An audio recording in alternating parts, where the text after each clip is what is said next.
Jai Gurudev Mrinal. If you're able to read, you can get started. Yeah, okay.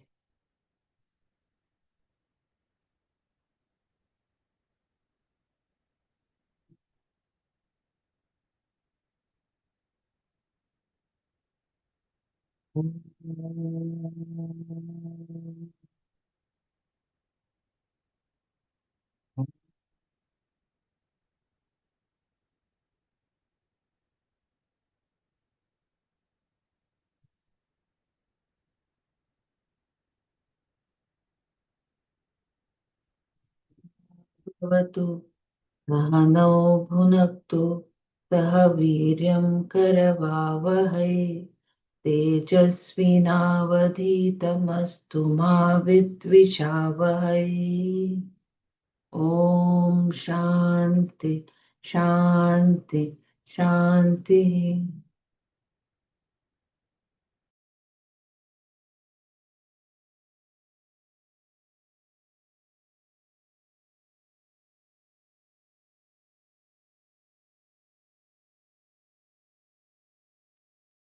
Hi, good morning. Sorry, got delayed.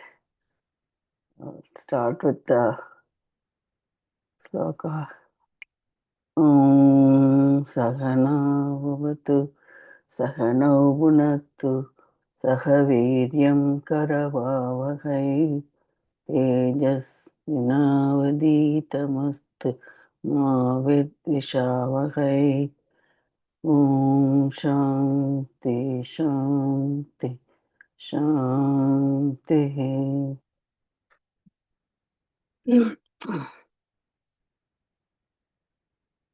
Sadasivasamaramvam Shankaracharyamadhyamam Asmadacharyaparyantam Vande Guru Paramparam Vande Guru Paramparam Narayanam Namaskritya Naram Chaiva Narottamam Devim Saraswatim Vyasam Tado Jayamudirayet. You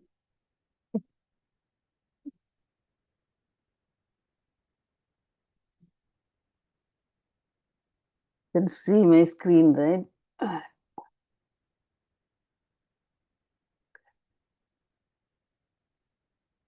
So we'll start from verse 49.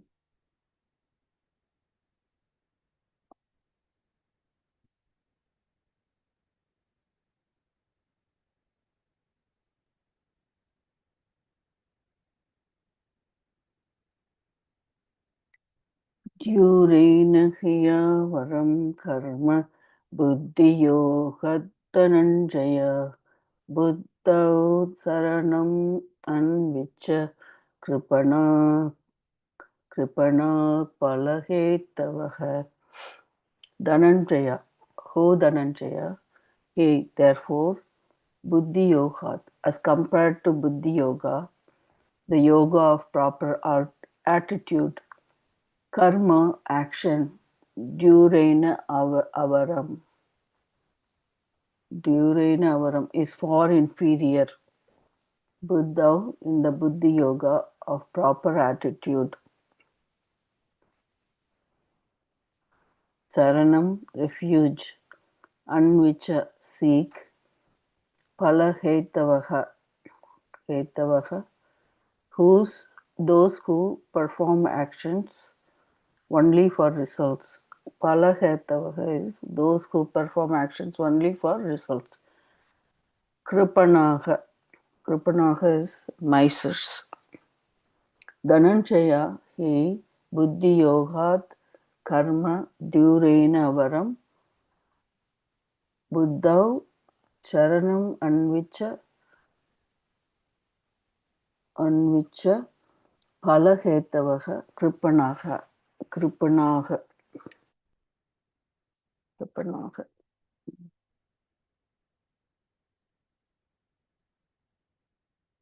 Action based on desire is therefore far inferior to that performed with proper attitude of karma yoga. Seek refuge in this buddhi yoga of proper attitude. O Dhananjaya, Those who perform action only for the results are misers. I'll read this again. Action based on desire is therefore far inferior to that performed with the proper attitude of Karma Yoga. Seek refuge in this Buddhi Yoga of proper attitude, O Dhananjaya. Those who perform action only for the results are misers. The word Buddhi Yoga means Karma Yoga. The word Buddhi Yoga means Karma Yoga, the attitude of sameness towards all results, Samatva. Sorry, I'll start from the beginning. The word Buddhi Yoga means Karma Yoga, the attitude of sameness towards all results, Samatva. Karma done under the spell of one's raga dveshas is far different from Karma Yoga, which involves proper attitude and commitment. The result of such karma is received in keeping with one's raga dveshas and not with samatva buddhi. Not with samatva buddhi. This kind of karma is thus far inferior. Avaram. Avaram. Is it called avaram? Avaram. Sorry. Far inferior avaram. Let me see. Yeah, avaram. To buddhi yoga, that's karma yoga. Karma yoga. Therefore, Krishna told Arjuna to take refuge in Karma Yoga Buddhi, Buddhaus Sharanam Anvicha. Go for it, pray for it, Arjuna. Anvicha means seek. So, Buddhaus Sharanam Anvicha. Go for it, pray for it, Arjuna, he said. Why? Because people who perform karma for the sake of the results alone and not for antakarna shuddhi and moksha are misers, kripanaha. Kripanaha.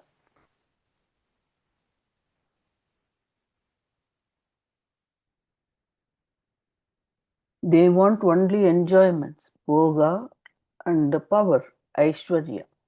For them, there is no karma yoga, which makes them misers because they do not make use of their buddhi. I'll read this paragraph one more time. Therefore, Krishna told Arjuna to take refuge in Karma Yoga Buddhi, Buddhau Charanam Anvicha. Go for it, pray for it, Arjuna, he said. Why? Because people who perform karma for the sake of the results alone and not for Antakarna Shuddhi and Moksha are misers, Kripanaha. They want only enjoyments, bhoga and power, aishwarya. For them, there is no karma yoga, which makes them misers because they do not make use of their buddhi. In this verse, I think from the beginning we'll keep the points like the difference between the person who does the action with raga dveshas, one without it, like with the proper attitude. Doing action with proper attitude is karma yoga. So what the advantage and what the consequences will be. In his commentary on this verse, in his commentary on this verse, Shankara defines misers. In his commentary on this verse, Shankara defines misers, referring to them as helpless weaklings. Dinaha. Dinaha. Helpless weakling is dinaha. Misers are those who have money but do not have the heart to spend it, either on themselves or on others. Those who have no money are not misers because they have no money to spend. Those who do have money and spend when there are occasions to spend are also not misers. A man who has money and spends more than what he has, who does not spend judiciously, is a spendthrift and is just as much a problem as one who has money and does not spend it at all. A miser cannot spend because he is that afraid his money is going, going. So the miser cannot spend because he is that afraid his money is going. Therefore, he always keeps saving for the winter of his life, retirement. Sometimes such a person dies before retirement, and his brother-in-law gets everything. Misers have no heart to spend because their priorities are not clear. They are not at all clear about what money is for. The meaning of the word miser, kripana, is extended here to the disuse of one's buddhi. Shankara quoting the Brahadaranya Upanishad discusses the meaning of the word kripana.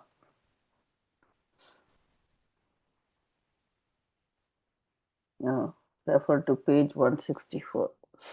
I think we read that before. We can probably go back later. Why is such a person a miser?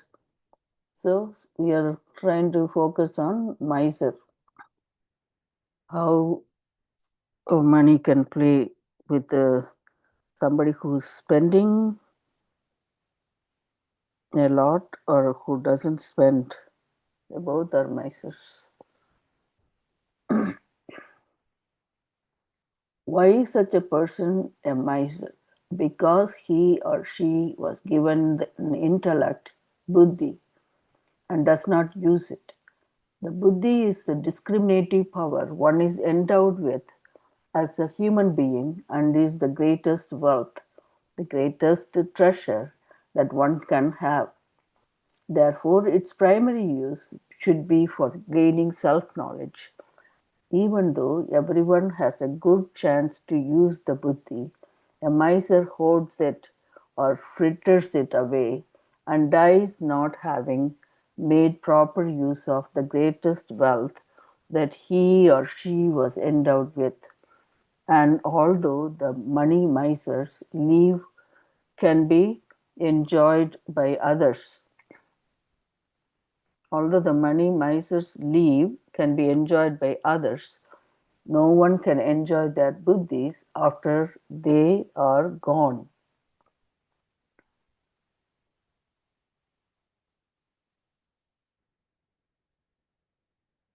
So I'll go back and read this miser again. Why is such a person a miser?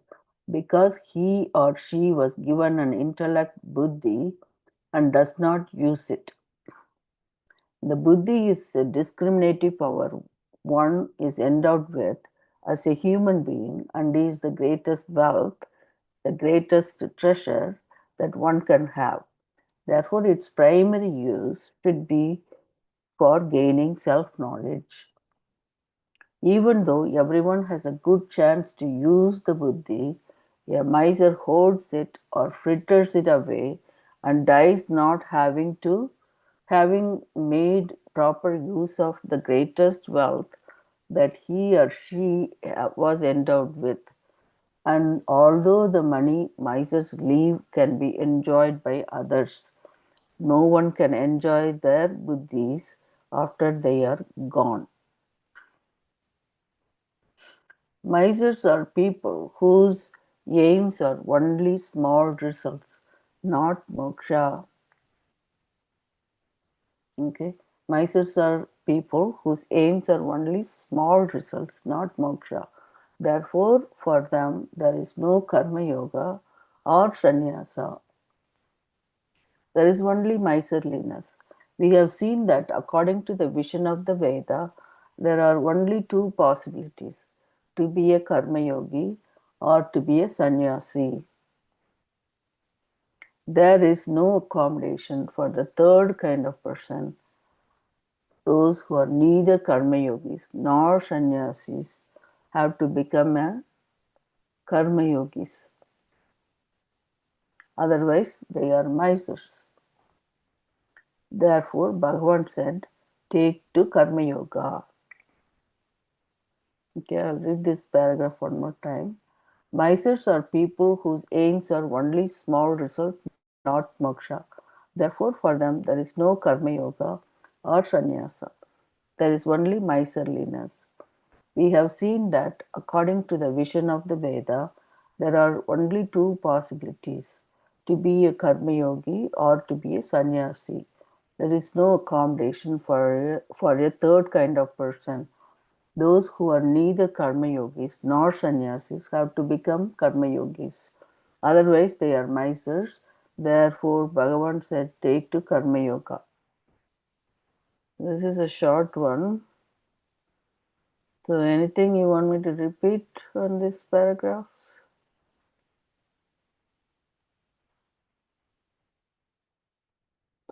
Jai Gurudev, they are called, if they are not karma yogis or no, sannyasis, they are called, they are misers. Misers, yeah.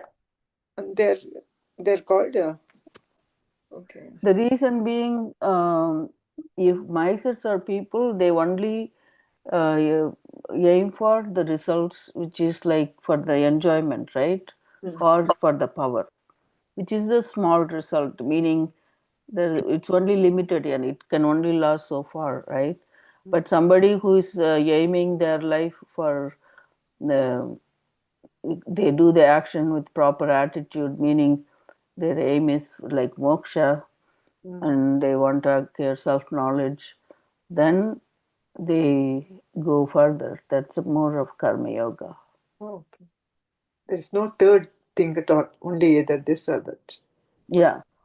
Two Sannyasis lifestyles of for moksha, sannyasa or karma yoga.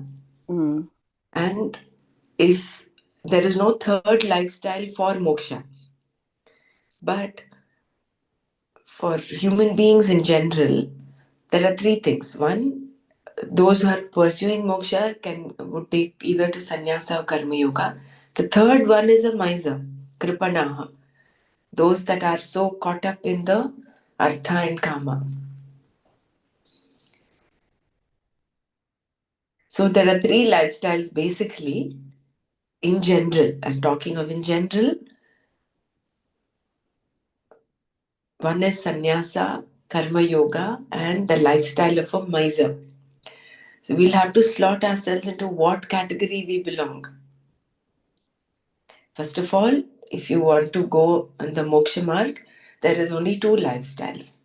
You cannot be a miser and say I'm following moksha. You're only fooling yourself because you're not making use of your buddhi. that's a thing he explained it very well, right? For the Yeah, miser, yeah. the meaning of the miser, two kinds of meaning, right? One is about the money, who has a lot of money, don't want to spend it, and he want to save it for retirement, save, but doesn't spend it, and he dies. But then the other miser is they don't use their buddhi, which is the buddhi is more of discriminative mind to help making right decision. So that is also is miser here. Yeah, and maybe the miser doesn't even think of moksha Yeah, because he and doesn't have that's that buddhi. yeah. So that's what here is about. Why is such a person a miser? Because he or she was given an intellect buddhi but does not use it. That is the greatest wealth. The buddhi is with the discriminative power and with the the of the human being is the greatest wealth and greatest treasure that one can have. Therefore, its primary use should be for gaining self knowledge. So we, our day-to-day life, it kind of gives some insight, even deeper insight, right? Like we think this is all our life, like earning money and building house, living a life, and take care of your children and grandchildren and all that. But that's not it. It's acquiring self-knowledge.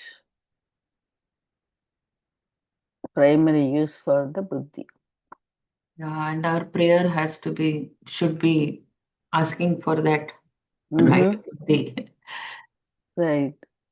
So, so that good chance to use buddhi, the miser hoards it and fritters it away and dies not having proper use of the greatest wealth, which is not just money, it's the buddhi, and he or she was endowed with. Uh, so, although money misers leave can be enjoyed by others, no one enjoyed their buddhis after they are gone. It's gone with them. So that's what the miser in. It's nice meaning, right? I mean, we only think when they say miser means we try to conserve our wealth, or we don't want to share things and things like that.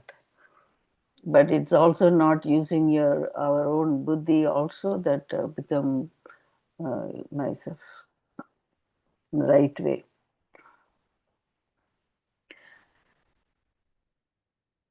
The Kripanaga is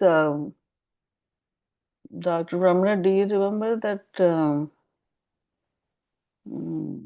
know, like that Kripana, that slokam, right? And where he,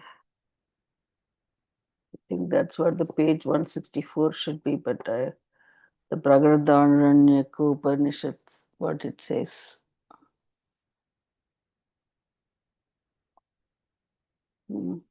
Just as I Mm. think Yajnavalkya is telling his wife Gargi, uh, whoever leaves the body without realizing his true nature is a kripana. Mm. I'm not able to get the whole verse, but That sloka abhiditva, is number 7, right? Karpanya dosha that dosho. is that Uh-huh. is what Arjuna tells Krishna, no? Mm-hmm. Is I've got up with this. That pity that he was. Yes. Prichamitvam dharma sammuda cheta Mm. कार्पण्य दोषोपहत स्वभावः पृच्छा पृच्छामि त्वां धर्म Dharma सम्मूढचेताः Yache. शिष्यस्तेहं शाधिमां त्वां प्रपन्नम्. Right. So the reason I brought that Kripanaka is also there. We used, I don't know, that's the one you're talking about, or the Pragadaranya Upanishad. We have to go back to that page otherwise. Both. I think Brihadaranyaka Upanishad will come here, somewhere here only in this verse. Yeah, it said discusses the meaning of Kripana. It lays the footnote, but the footnote says refer to Oh, page that's page one. 164. Oh, okay. Yeah, Okay. so that's why. Okay, anyway, I'll see I can look up in my phone while you guys are doing the manana on this.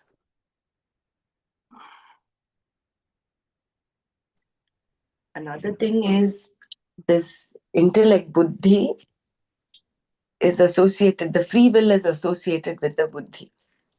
If you go back to what we learned yesterday, only human beings are not programmed. All other creatures are programmed. Trees, all other non human living beings, they're all programmed to do what they're supposed to do. Like the frogs croaking, the dogs barking, everything is, they don't have a self image to protect and they don't think of what others think. They just do instinctively what they are programmed to do. It's only human beings who are not programmed because we have this free will and self image, both. But using the free will, the purpose of our human life is to utilize this free will to the best of our ability. To understand ourselves, Understand our true nature. our true nature. Then you would not be a miser. Otherwise, you have this great wealth. You've got this great wealth of free will. This Purushartha is there. But that Purushartha, where are you directing it? Towards moksha or towards artha and kama? Is it to protect your self image, to protect your wealth, to make more wealth, to get more pleasures, more comfort? Or you are willing to walk in the opposite direction, leave all of this and walk the path that is less tread on. That is why Krishna says later, no, he says, Manushyanam sahasreshu kaschityatapi siddhaye yatatam api siddhanam kaschinmam veti tattvataha. Of millions of people, only a few actually want to know the truth. And of those who want to know the truth, just a few, kaschinmam, maybe just one, few, will actually know the truth. So this is the path which is less tread on. This I is not have the this usual path. that page on my phone. I can read it to you guys. What Bragadaranya Upanishad says. One paragraph before that is Arjuna saw his mind as having been destroyed by karpanya, miserliness. A person who has no money and does not spend is practical, whereas one who has no money but spends is not. Neither is a miser. A miser is one who has money and will not spend it. He or she is always waiting for retirement, which is not related to a job, but to a time when he can no longer take care of himself, always worrying about who will take care of him. He keeps his money for later. If he does fall ill, he still hangs on to it out of his concern for a more serious illness later. Then, when he dies, his brother in law gets everything. Such a person is a miser. He does not spend on himself or others. He is a very unfortunate person, like a child holding on to all of his toys. He is immature, he does not know himself, and dies not knowing. The Brihadaranyaka Upanishad talks about a kripana, a miser, from another standpoint. It describes the person leaving this world without gaining the knowledge of Atma as a miser. It says, Yova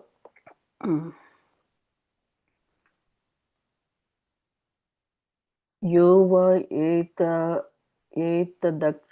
Daksharam Kargya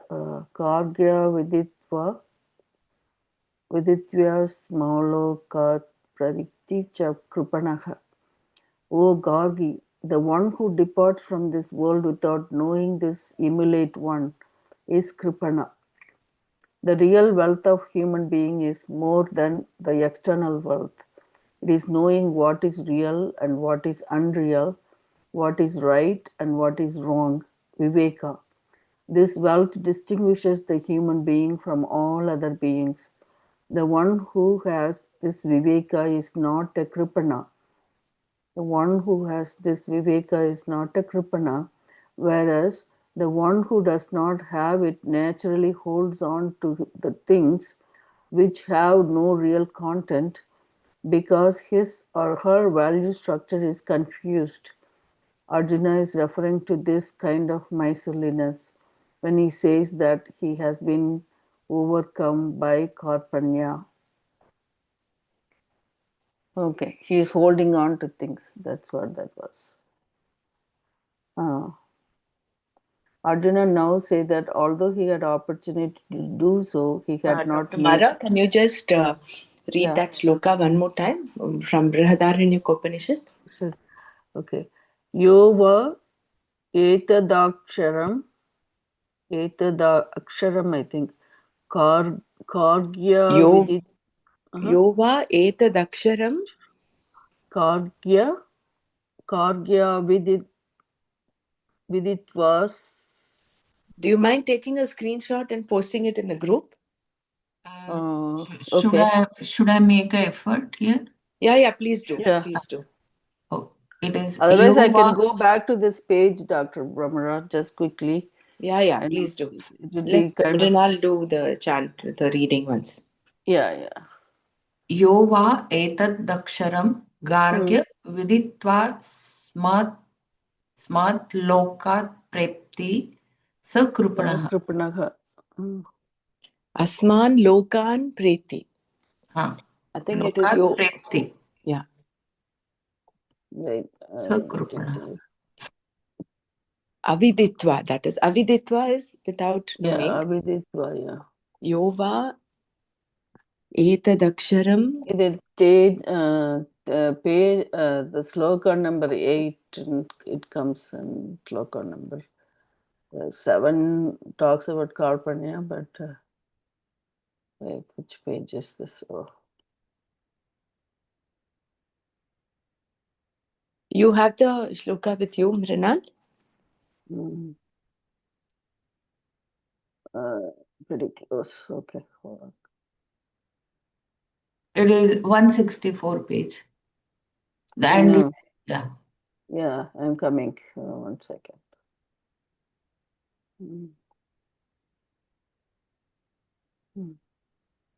Yeah.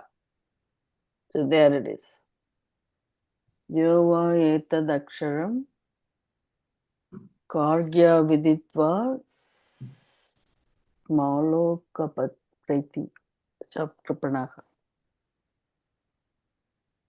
You can see it, Dr. Pramra? Yeah.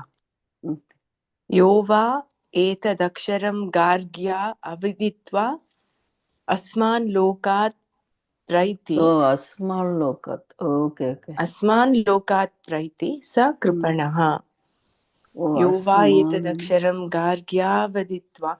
See, it's a sandhi, so you have to drag it a little bit there. Yova Etadaksharam Gargya Aviditva Asman Lokat Praiti Sa Kripanaha. Chakrapanaha, yeah. So it's good to remember this every time we may get caught up with. Yeah.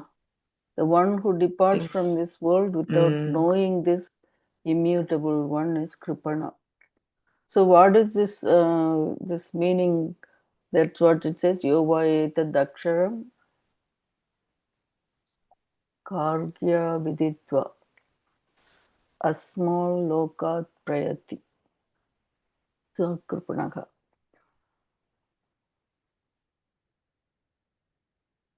Okay. Now I have to go back. Okay. Are you guys good now? Should I go to the 50th sloka or you want to read this whole thing? I think we read this before and this is pertaining to that part. No, you can go back to our 49th shloka. Yeah. The 49th sloka is almost done. So we talked about Mysore. First thing is he is trying to differentiate between the karma yoga and somebody who's doing action without that proper attitude. And then that's where that person is called Mysore. And then we went into the what is Mysore meaning. The Pragradaranyaka was saying, Yova etat aksharam kargya aviditva lok asmal loka preti cha kripanaha.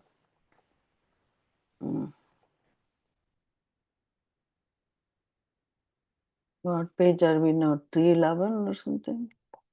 Or 3 something, 300.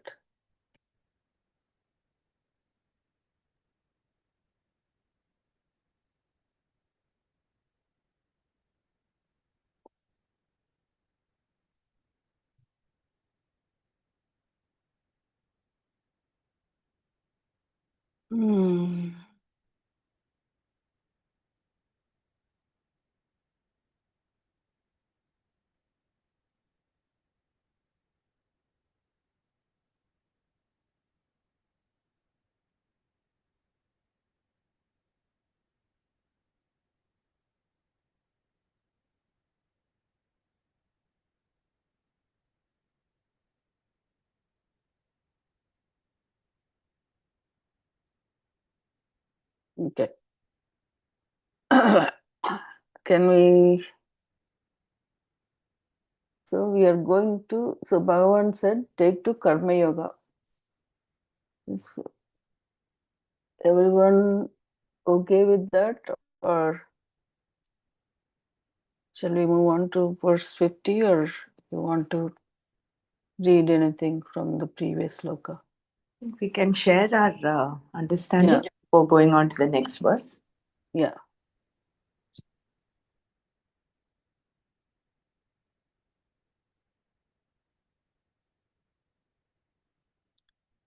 So yesterday you brought that issue, right? Like we have to have that vision. That Yes.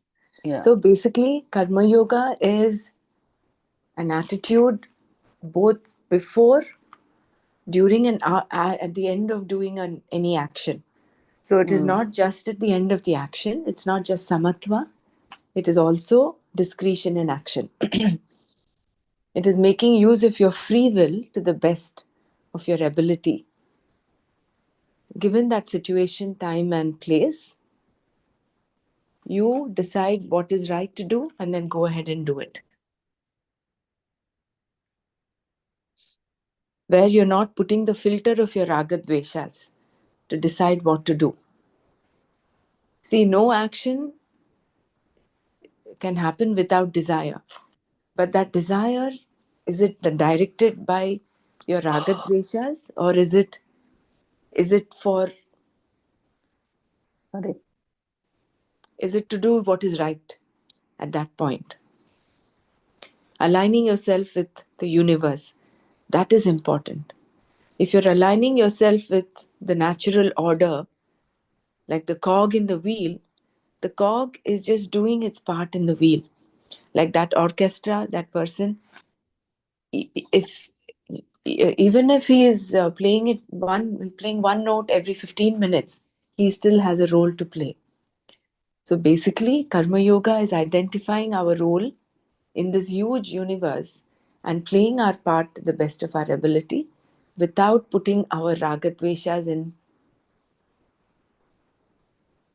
for without getting our ragadveshas to influence our decisions. That's a bigger challenge. I think having samatva seems to be an easier than the first, where you have to use your To use discretion in action. kaushala. Kaushala is more for me. I mean, for everybody else may not be the same. Yes, For that's me, yeah. Kaushala is actually because don't know how these ragadveshas are embedded in so many ways.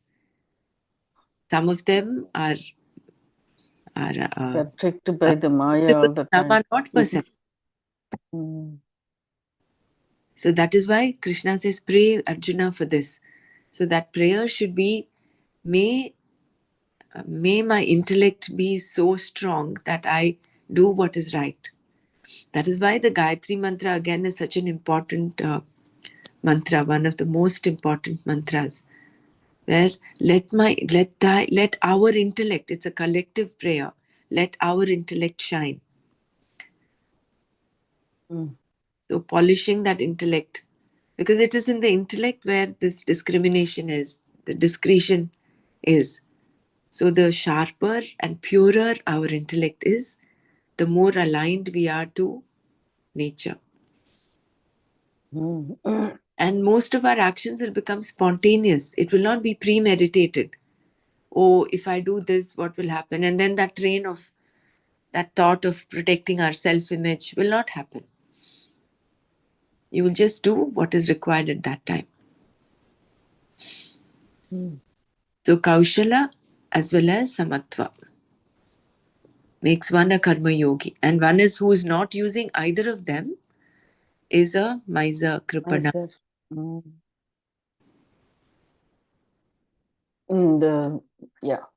The sannyasa or the karma yoga. I mean, there is no accommodation for a third kind of person. Either you be according to the Veda, right? I mean, of course, Bhagavan also saying the same thing. Karma Yoga and the Jnana Yoga.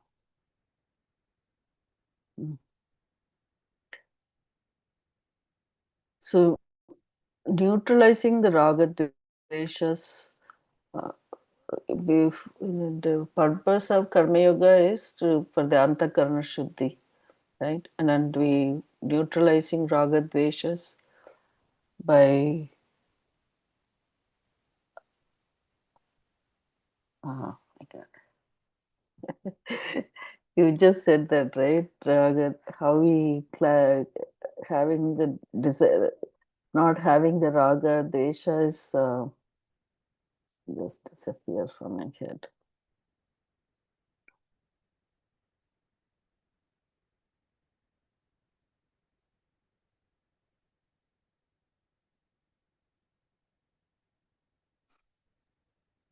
Mm.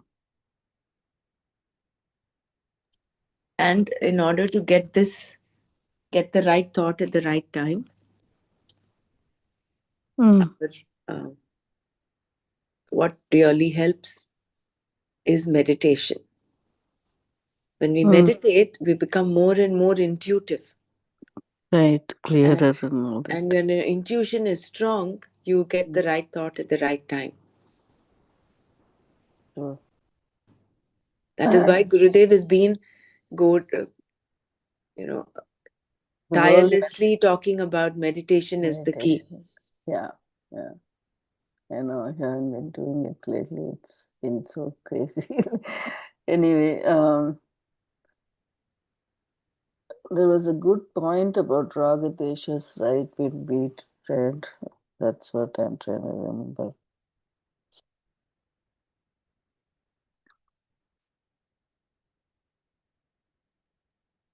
Oh, not binding desires. That's what I was trying. So you want to get rid of the binding desires. So then you do the action with the proper attitude. That's the discretion. It's become karma yoga. And you have Ishvara in this whole action. When you're doing karma yoga, he is also in that.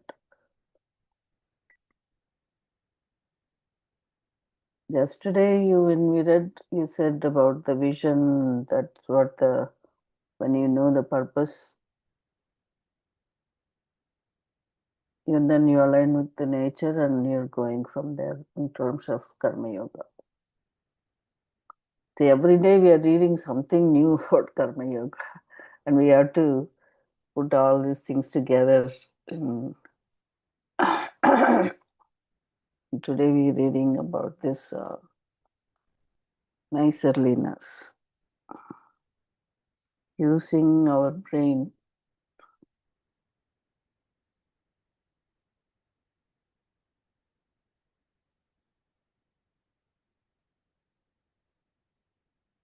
So all the people in the world can be slotted into three categories: sannyasas, sannyasis, karma yogis, and kripanas. So all those who are not sannyasis and karma yogis will be kripanas. Right. Do you want to go back and read that vision? And I know I read that about yesterday. I think that was to do with that human programming, and that humans are Right. not programmed. They have free And will we are to do. aligning with the vision, aligning This one, right? Doing aligning with 150. nature. Yeah. Okay. Doing one's own duties is worship. Since the creation operates according to this same order, there is definitely a reason that you were born. Your parents may not have wanted you, but somehow you were born. Even if you feel unwanted, still you are here because without you, this world is definitely incomplete. That is why you are here. It is as simple as that.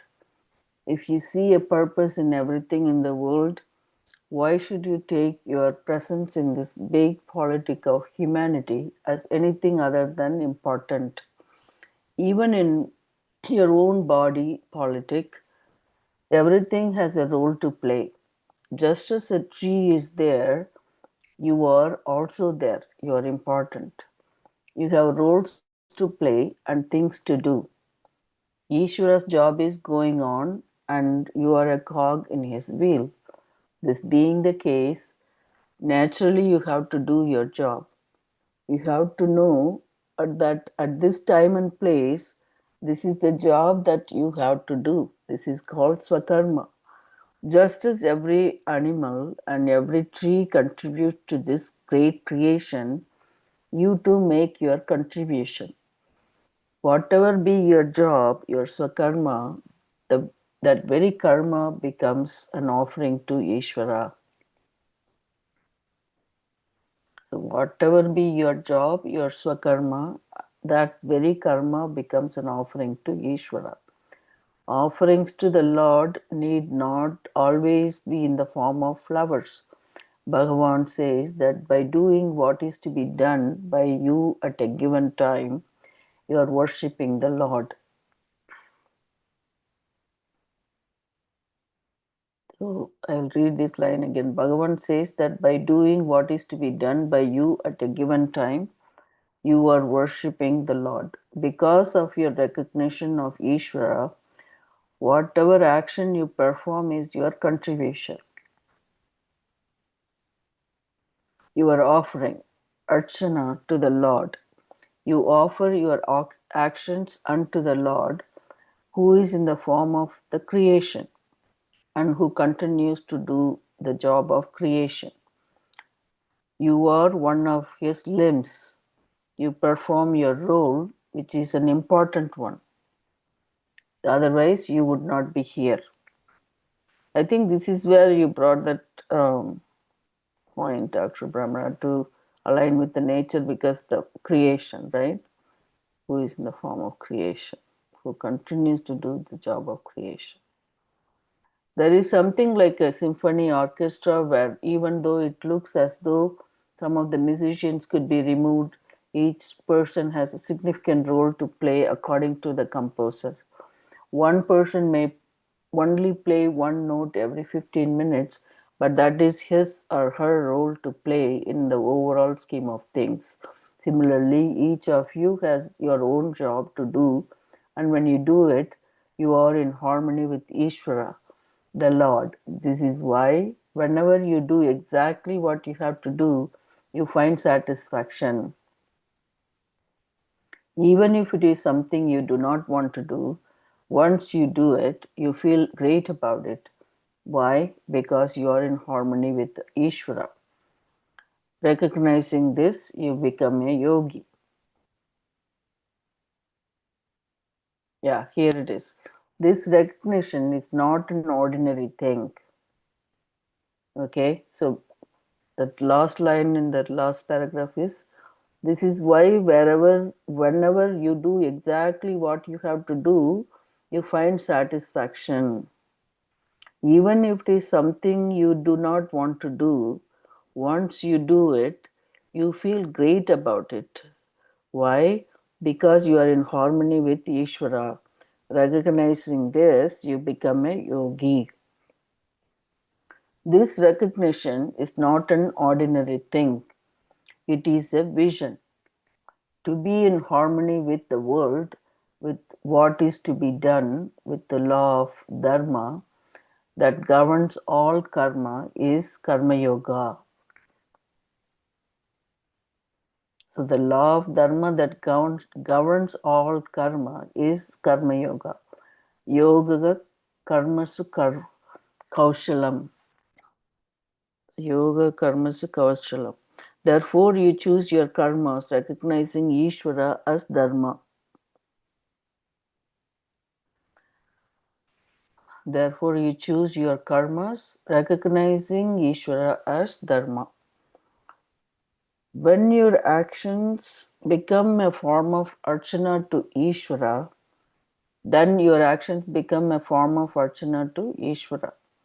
This attitude results in antakarna shuddhi, purification of the mind. Once this happens, it takes no time at all for self-knowledge, jnana, to take place.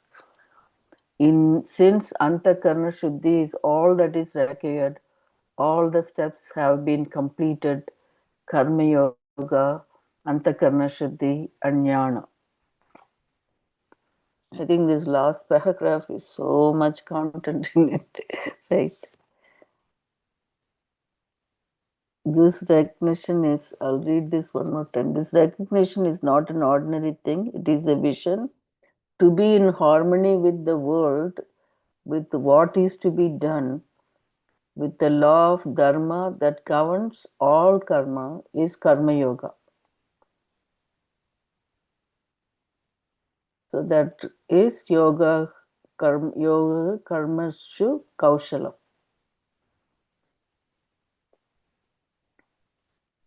Therefore, you choose your karmas, recognizing Ishvara as dharma.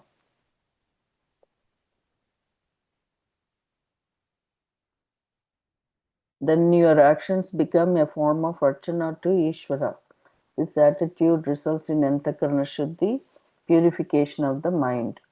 Once this happens, it takes no time at all for self-knowledge, jnana. Since antakarna shuddhi is all that is required, all the steps have been completed. Karma yoga, antakarna shuddhi, and jnana. 3 simple steps, but then it's a big step. Antakarna shuddhi.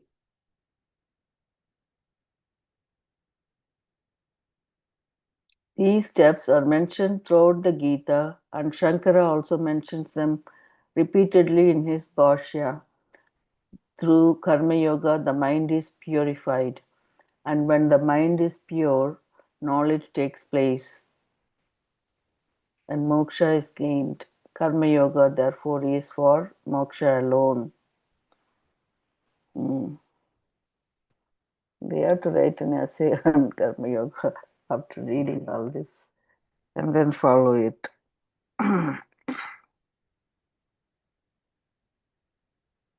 See, throughout the Gita, this is what Krishna talks about. Mm. If you talk about the Gunatraya Vibhaga Yoga, where he talks of sattvic, rajasic, tamasic food, making use of your buddhi, making use of your free will to choose what food you want to eat.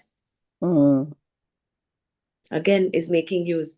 Are you being a kripana or are you being a yogi? Yogi is aligning yourself with nature, with an understanding that recognizing Ishvara as the law of dharma. But simple, including that.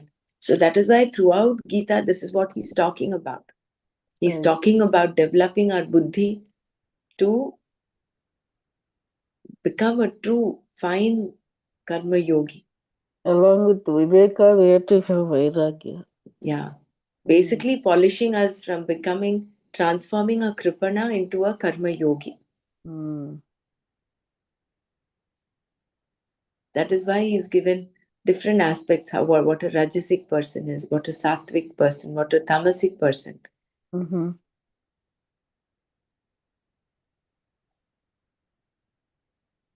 Yeah.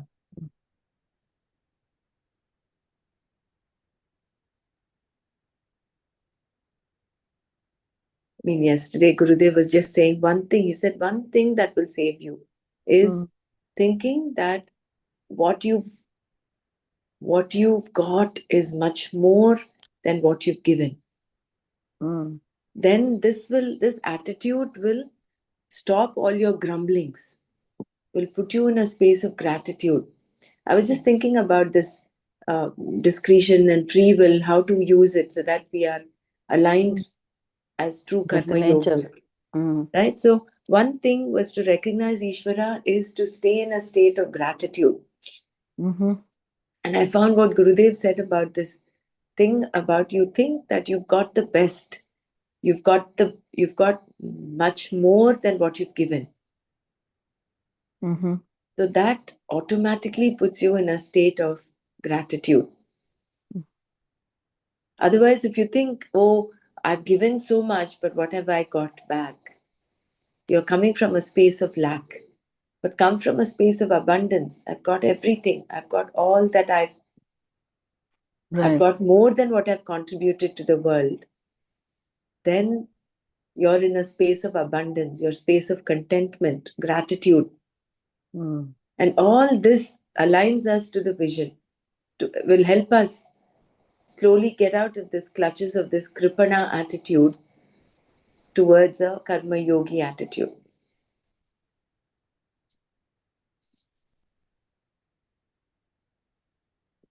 Mm. Like, for instance, a homemaker who has to cook. It's a beautiful opportunity to cook and feed Mm-hmm. rather than, you say, oh, I've got to get up and do all this. I only have to do. You're in a grumbling state. Mm. But you've got this beautiful opportunity to serve, to cook, to feed. I'm just giving one example of cooking, but same goes with any career, any work that we are supposed to do. Remember that swakarma thing. We Mm. all have a role to play in this huge tapestry called the creation. Yeah. So it's that inner shift, that attitude of gratitude is what will really keep us on.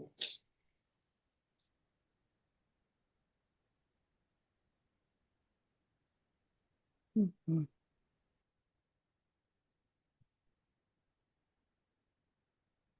We are almost time, but almost we went over Yeah, time for a couple of done, no? minutes. So you've Yeah. finished the first 49th verse?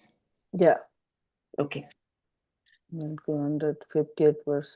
Yeah, anyone wants to share Yeah. can please go ahead and share. Start with a couple of minutes.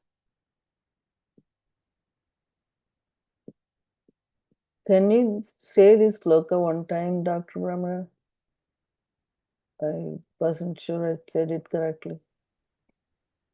दूरेण ह्यवरं कर्म बुद्धियोगात् धनञ्जय बुद्धौ शरणमन्विच्छ कृपणाः फलहेतवः. Kripana. Okay. That visarga there, it's a Kripana. Okay. कृपणाः फलहेतवः. Oh, Kripana Kapalayata. Okay. And दूरेण ह्यवरं. Ha ya is there. So ह्यवरं karma. Oh, Hyavaram. Okay, got it. Durena avaram, that is becomes Durena hyavaram. Okay. And palahetavaha, that is what we need to keep in mind. Are we palahetavaha? Are we doing actions only for results. our desired results? What we want, or we're doing it because we are supposed to be doing it. And irrespective of the result, we maintain that samatva attitude. So that is why he says, Buddhau Sharanam Anvecha. Buddhi Yoga Dhananjaya. Buddhi Yoga is much better than Palahetavaha.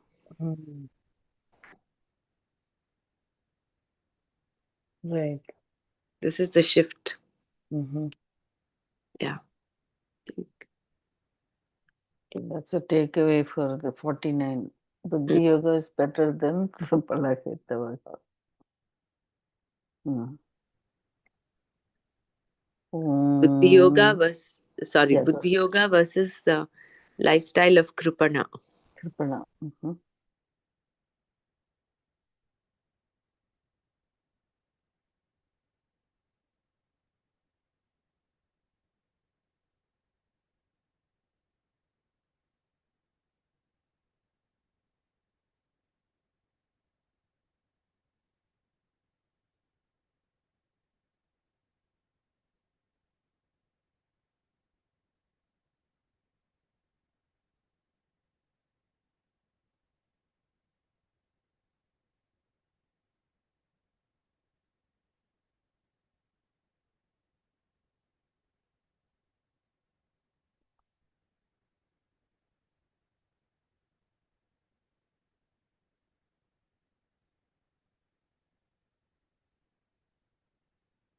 Anybody want to add anything? Please go ahead.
Will I conclude the thing then?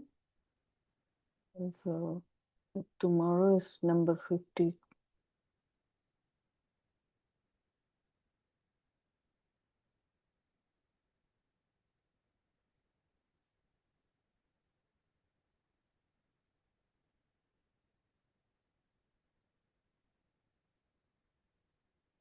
Mm.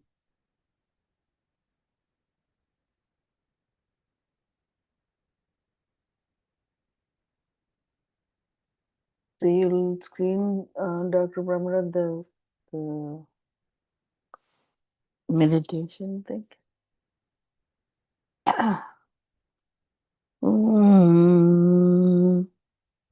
Loko samasta sukino bhavantu.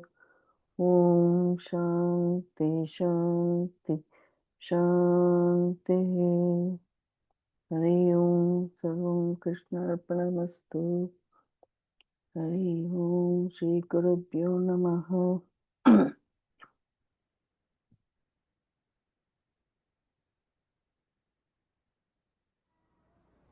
Meditation is accepting this moment, living every moment totally with depth. Let us keep our spine erect and body relaxed and eyes closed. Relax your shoulders. Keep a big smile on your face.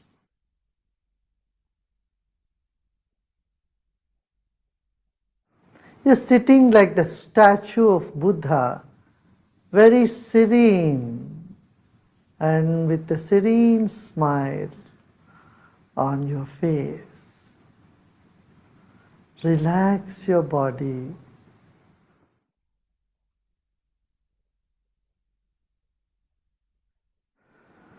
Let's take a deep breath in and breathe out. Become aware of your chest region, throat and chest region. If you notice some tension in the body, just let it be. Except those parts of the body where you feel a tension, the other parts are in comfort. Other parts are at peace. Become aware of that also.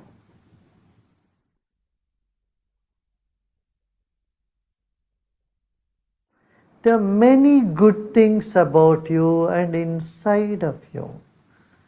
Acknowledge them. They will never leave you. And the negative aspect you may see in you is never going to stay with you forever. They are all guests for some time. Let them be.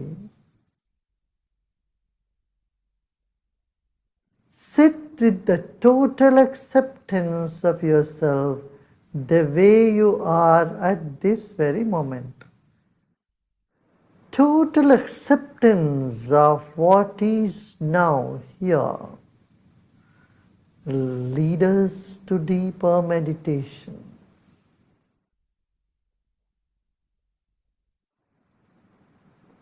Let go of all the efforts.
Om Shanti Shanti Shanti.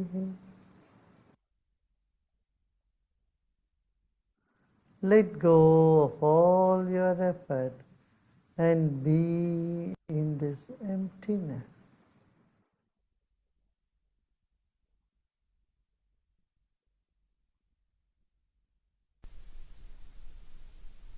And slowly and gradually become aware of body and surroundings.